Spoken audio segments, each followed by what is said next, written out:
जय हिंद दोस्तों, आज हम पढ़ेंगे क्लास 9 का चैप्टर नंबर फर्स्ट 1.2 के बारे में। दोस्तों पिछले वीडियो में 1.1 के बारे में हम सारा क्वेश्चन करा दिए थे। अब देखिए इसमें पहला क्वेश्चन क्या है, नीचे दिए गए कथन सत्य है या सत्य कारण के साथ अपने उत्तर दीजिए। देखिए दोस्तों इसमें पहला क्या है, प्रत्येक अपरिमेय संख्या क्या है, प्रत्येक अपरिमेय संख्या एक वास्तविक संख्या होती है। तो देखिए दोस्तों वास्तविक संख्या क्या होती है, परिमेय और अपरिमेय संख्या के मिलने से बनता है, तो ये क्या होगा, सत्य। अब कारण बताना है, क्योंकि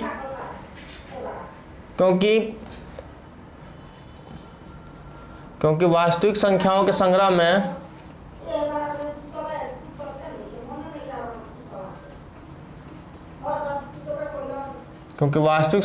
संग्रह में परिमेय तथा अपरिमेय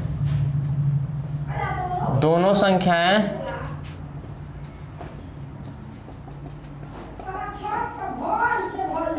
आती है। अब देखिए अगला क्वेश्चन क्या है, संख्या रेखा का प्रत्येक बिंदु कर्णिम एम का रूप का होता है, जहां एम एक क्या है, प्राकृतिक संख्या है। देखिए दोस्तों ध्यान से समझिए इस क्वेश्चन को, क्या दिया है, संख्या रेखा। आपको एक संख्या रेखा इसे बना दीजिए। अब कह रहा है इसका प्रत्येक बिंदु, क्या कह रहा है, प्रत्येक बिंदु क्या होता है, कर्णिक एम का रूप, माने प्रत्येक बिंदु माने प्राकृतिक संख्या, एम क्या है, मतलब प्रत्येक बिंदु जो है प्राकृतिक संख्या के रूप का होता है, ये कह रहा है। तो अब यहां देखेंगे हो रहा है कि नहीं प्रत्येक बिंदु।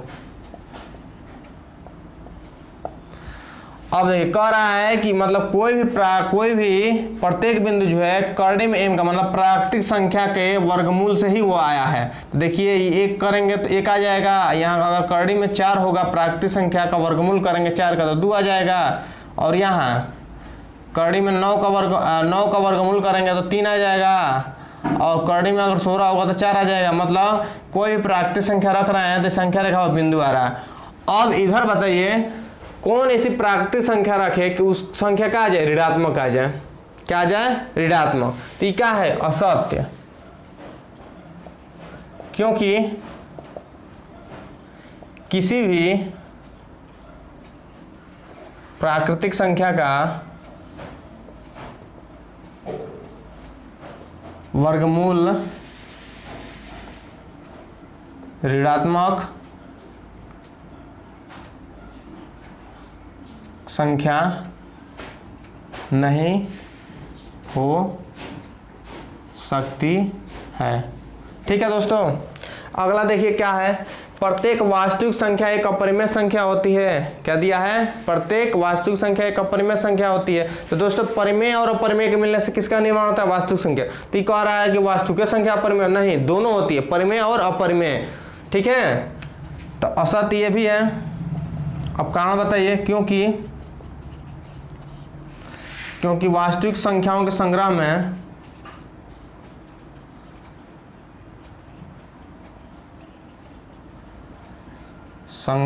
क्या आते हैं, परिमेय तथा अपरिमेय दोनों संख्याएं आती हैं। देखिए जैसे प्रत्येक वास्तविक संख्या, मान लीजिए वास्तविक संख्या अगर हो जाएगा कर्णिम में 2, ये तो वास्तविक संख्या है।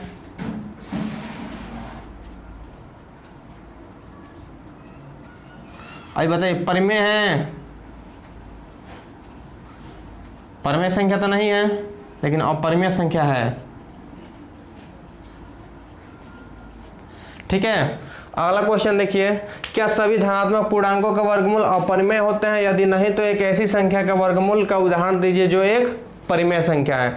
तो देखिए दोस्तों सभी धनात्मक पूर्णांकों के वर्गमूल अपरिमेय होते हैं, नहीं होते हैं, तो ये क्या होगा, असत्य।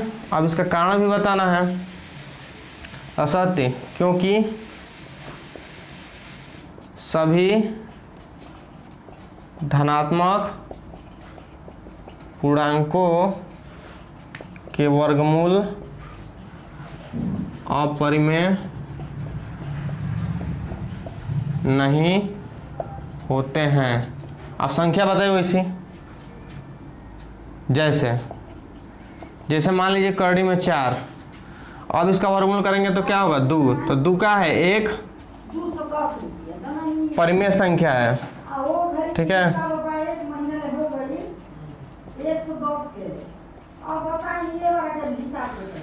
ठीक है दोस्तों, इसको नोट करिए। अगला तीसरा क्वेश्चन देख करने से पहले कुछ एग्जाम्पल समझ लेते हैं। देखिए क्या दिया, दिखाइए कि संख्या रेखा पर उर्दू को किस प्रकार निरूपित किया जा सकता है। दोस्तों अभी तक हम लोगों ने प्राकृतिक संख्या, पूर्ण संख्या और पूर्णांक को संख्या रेखा पर निरूपित करना सीखे थे। अब क्या आ गया, अब परिमेय संख्या। अब इसको कैसे निरूपित करेंगे, तो यहाँ देखिए उर्दू को ऐसे लिख सकते हैं, इसको ऐसे भी तो लिख सकते हैं। अब यहाँ देखिए एक मान लीजिए कर्ण है, तो कर्ण बराबर क्या है, लंब का स्क्वायर प्लस आधार, कर्ण बराबर कर्ण में लंब का स्क्वायर प्लस आधार का स्क्वायर। ये कौन सा फार्मूला है, पाइथागोरस प्रमेय है, ठीक है। तो ये किस लिए होता है, तो समकोण त्रिभुज में ये लगता है, ठीक है। जब समकोण त्रिभुज का निकालना हो, जब दो चीज दे दिया रहेगा आधार या लंब, तो कर्ण निकाल लेंगे, मतलब दो चीज उसकी दो भुजाएं दे दी, तीसरा भुजा की पूछेगी लंबाई, तो ये फार्मूला लगा कर निकालते हैं, तो समकोण त्रिभुज के लिए, ठीक है। तो यहाँ से हम क्या लेंगे, यहाँ मान लीजिए हम यहाँ से यहाँ तक का ले लिए, ये मान लीजिए लंब का स्क्वायर या आधार का, तो आधार कितना 1 हो गया, और लंब भी कितना हो गया 1 इकाई, ये कितना हो गया 1 इकाई, ठीक है।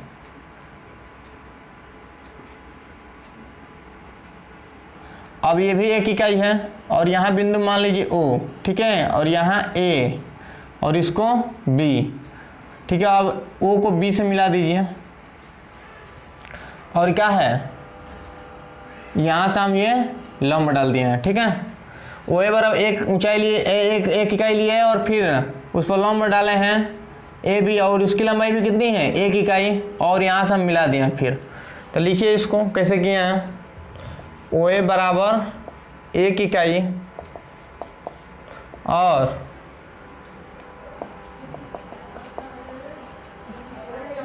AB बराबर 1 इकाई, इस प्रकार लिया कि जो AB है OA पर लंब है, ठीक है। तो ले यहाँ से देखिए एक त्रिभुज बन रहा है OAB, तो समकोण त्रिभुज OAB में, ठीक है। तब ये OB ना हमें चाहिए, OB बराबर क्या हो जाएगा, कर्णी में कर्णी में क्या है लंब AB का स्क्वायर प्लस आधार OA का स्क्वायर। AB कितना है 1 का स्क्वायर प्लस 1 का स्क्वायर, यानी 1 प्लस 1 यानी 2। OB कितना आ गया 2, कर्णी में 2 आ गया। अब देखिए, अब हम कर्णी में 2 जो है इसको किस पर दर्शाना है, तो इस पर एक लंगड़ा प्रकार के साथ क्या करेंगे, इसको हम मानेंगे यहाँ से O को केंद्र मानेंगे, OA जो बिंदु है, और OB को त्रिज्या मानकर संख्या रेखा पर क्या करेंगे, एक ऐसे चाप लगाएंगे। चाप लगाएंगे तो मान लीजिए कौन सा बिंदु पर काटा, C बिंदु पर, और यही क्या है, यही जो C बिंदु है वो क्या है √2 है, यहाँ से यहाँ तक की दूरी, ठीक है। तो देखिए दोस्तों, अब क्या किए हैं, एक प्रकार की सहायता से O को केंद्र मानकर तथा OB त्रिज्या लेकर संख्या रेखा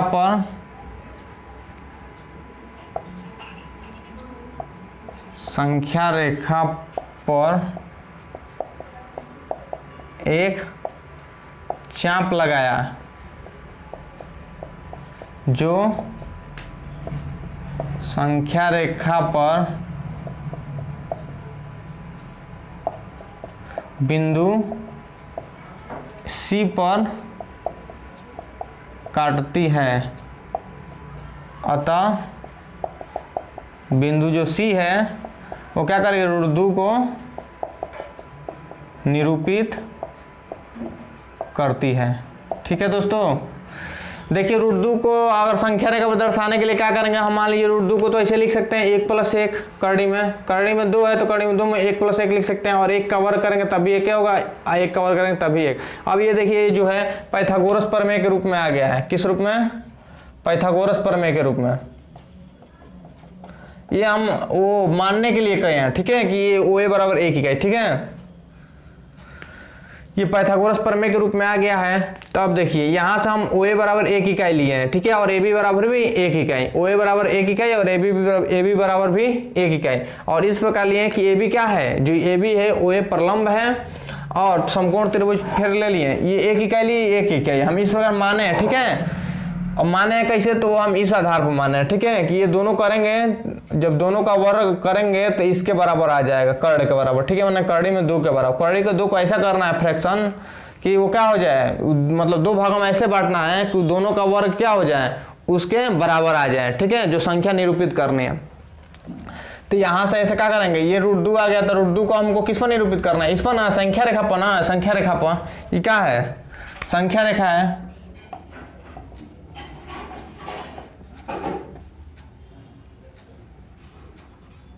ठीक है। तो अब बताइए दोस्तों, यहाँ से हम OB बराबर इतना आ गया, तो अब क्या किए, एक इसको केंद्र माने और इसको OB को त्रिज्या, और यहाँ से एक प्रकार की सहायता से क्या किए, चाप लगाए, जो संख्या रेखा वो C बिंदु पर काटा, और C बिंदु क्या करती है, रूट 2 को निरूपित करती है। ऐसे ही मान लीजिए आ गया रूट 3, क्या आ गया, रूट 3,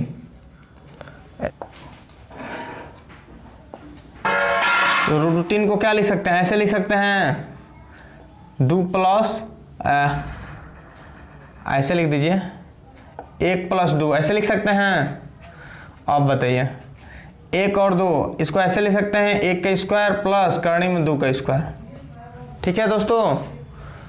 अब यहाँ मान लीजिए 1 को क्या मान लेंगे, आधार, और रूट 2 को लंब, ठीक है, नहीं रूट इस 1 को लंब मान लीजिए और रूट 2 को आधार, ठीक है। तो अब देखिए यहाँ से इसको क्या मान लिए, आधार, क्या मान लिए, आधार। अब यहाँ से लंब डाल दीजिए 1, तो यहाँ देखिए हम ये जो बनाए हैं इमेज, इसमें 5-5 सेंटीमीटर का लिए हैं, जो 1 इकाई लिए हैं वो 5-5 सेंटीमीटर का माने हैं। तो यहाँ से लंब डाल दीजिए 1 इकाई, ठीक है।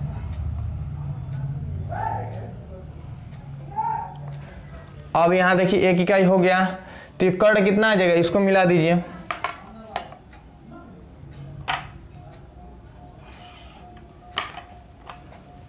अब ये भी कितना होगा, इस पर लंब डाले हैं तो ये भी 90 डिग्री होगा, और ये क्या हो गया, करड़ी में 3। अब करड़ी में 3 को कहेगा कि संख्या रेखा पर निरूपित करिए, किस पर, संख्या रेखा पर। तो क्या करेंगे, O को केंद्र मानेंगे और इसको मान लीजिए C हो गया, तो इसको D मान लीजिए। अब D को क्या मानेंगे, त्रिज्या, और यहाँ से ऐसे चाप लगाएंगे एक प्रकार की सहायता से, ठीक है। और ये कहाँ काटेगा, यहाँ, मैंने 2 से पहले ही काटेगा, क्योंकि रूट 3 का क्या होता है, वर्गमूल 1.732 ऐसे करके आता है, ठीक है। क्या होता है, 1.732, अगर नहीं तो ऐसे निकाल लीजिए, 3 है, इसका वर्गमूल निकालना है, तो देखिए क्या होगा, 1 का वर्ग में आता है, 2 का वर्ग करेंगे तो अधिक हो जाएगा, 1 का वर्ग 1, फिर 1 बार में गया, तो यहाँ 1 लिखेंगे और घटाएंगे तो 2, ऊपर इसको जोड़ दीजिए 2। अब देखिए यहाँ इसके बराबर है, मतलब यहाँ नंबर को लिखेंगे तो कम हो जाएगा, तो यहाँ दशमलव लगाएंगे, जिससे दशमलव लगाएंगे यहाँ 2 को 0 बढ़ेगा।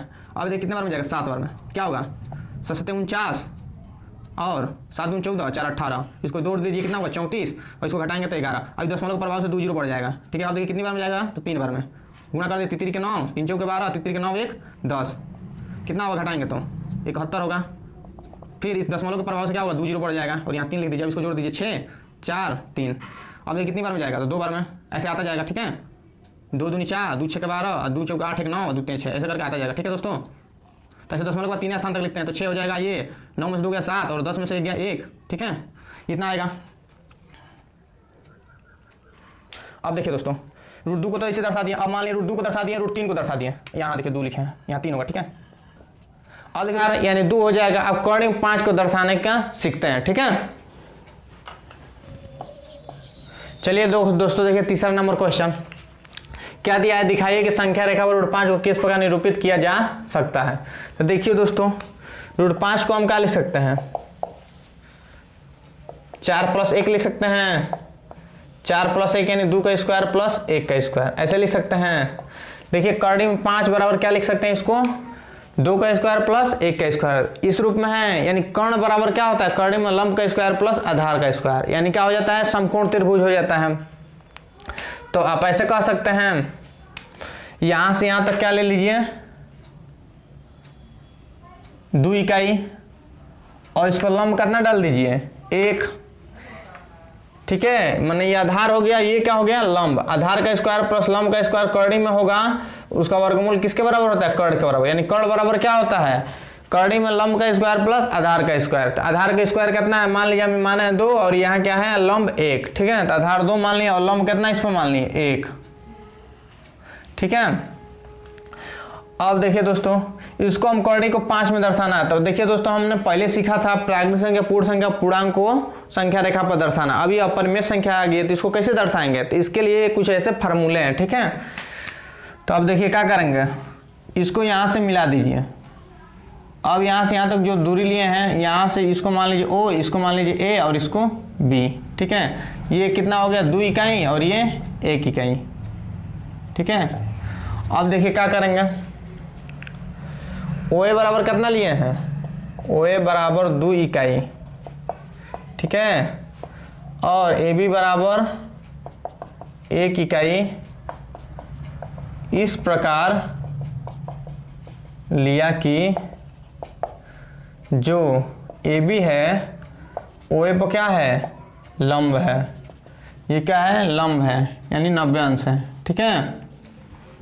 तब यहाँ देखिए समकोण त्रिभुज बन रहा है, तो समकोण त्रिभुज OAB में, समकोण त्रिभुज OAB में, ये दोस्तों हम ऐसे इसलिए फार्मूला ये बनाए थे, ये वाला ये जो फार्मूला बनाए थे कि इस आधार पर हम कैसे लें लंब और कितना लें आधार, इसको 2 भागों में ऐसे तोड़ेंगे कि दोनों का वर्ग, ठीक है, इसके बराबर आए, ठीक है, दोनों का वर्ग क्या हो, जो संख्या को निरूपित करना है उसके बराबर आ जाए, माने दोनों का वर्ग का वर्गमूल, ठीक है, माने दोनों क्या हो कर्णी में और उनका वर्ग किसके बराबर है, जो संख्या निरूपित करना है, ठीक है। तो इसलिए इस फॉर्म में इसको किए। अब देखिए यहाँ समकोण त्रिभुज OAB में क्या हो जाएगा, OB बराबर कर्णी में OA का स्क्वायर प्लस AB का स्क्वायर, OA कितना है 2 का स्क्वायर प्लस 1 का स्क्वायर, यानी 4 प्लस 1 यानी 5, ठीक है, ये कितना आ गया 5। अब देखिए दोस्तों, कर्णी में 5 को हम संख्या रेखा पर निरूपित करना है, माने इस रेखा पर कहाँ आएगा, तो हम क्या करेंगे O को केंद्र मानेंगे और OB को त्रिज्या मानकर एक प्रकार की सहायता से क्या करेंगे, एक चाप लगाएंगे जो कहाँ काटेगा, यहाँ मान लीजिए जहाँ काटा है, ये क्या मान लीजिए क्या है D, यानी D बराबर क्या हो जाएगा √5। तो इसको लिख दीजिए, एक प्रकार की सहायता से O को केंद्र मानकर तथा OB त्रिज्या लेकर